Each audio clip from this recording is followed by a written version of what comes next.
So hello my dear students, बात करेंगे chapter radioactivity की। टॉपिक चल रहा है atomic structure and radioactivity, और अब बात करेंगे प्रॉपर्टीज ऑफ गामा रेडिएशंस की। मैं हूं रवि अहलावत, और इससे पहले हम बात कर चुके हैं properties of alpha particle, properties of beta particles, radio activity क्या होता है। ये सब वीडियोज हम ऑलरेडी देख चुके हैं। अगर आपने नहीं देखे हैं तो please go back and see them and then come back, you will probably able to understand better। तो चलिए देखते हैं प्रॉपर्टीज ऑफ गामा रेडिएशन। तो गामा रेडिएशन क्यों लिखा?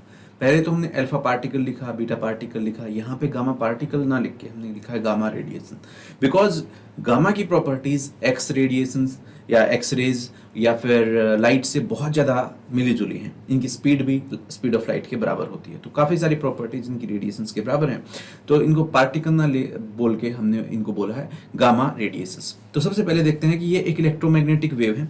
ये एक इलेक्ट्रोमैग्नेटिक वेव है, मीन्स इसकी जो स्पीड ऑफ लाइट है, इसकी जो लाइट है वो स्पीड ऑफ लाइट के बराबर होगी, मीन्स 3 × 10⁸ के बराबर आपकी स्पीड होगी इन वैक्यूम।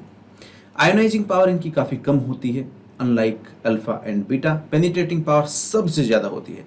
इनकी पेनिट्रेटिंग पावर अल्फा और बीटा से कहीं ज़्यादा होती है, मतलब ये ऑलमोस्ट 500 मीटर तक चल सकते हैं in air, and 30 centimetre thick sheet of iron को भी ये क्रॉस कर सकते हैं।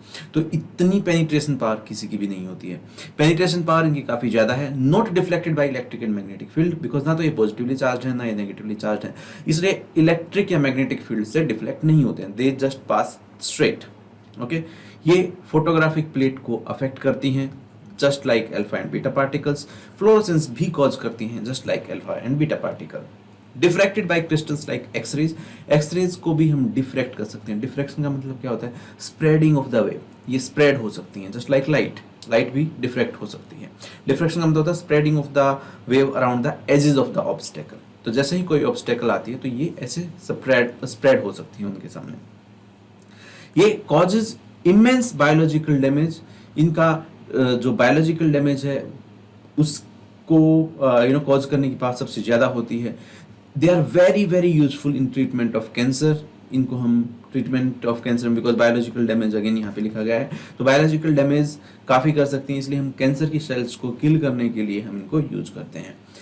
Similar to X rays in properties, जैसे कि हमने देखा कि एक्सरेज से काफ़ी मिली जुली हैं, एक्सरेज से या लाइट वेव से ये मिलती हैं, इनकी प्रॉपर्टीज मिलती हैं, बट इनकी origin is quite different. Because X ray कहाँ से होती है? जब इनर मोस्ट सेल से कोई इलेक्ट्रॉन बाहर कूदता है, बाहर आता है, तो एक्सरेज बनती हैं।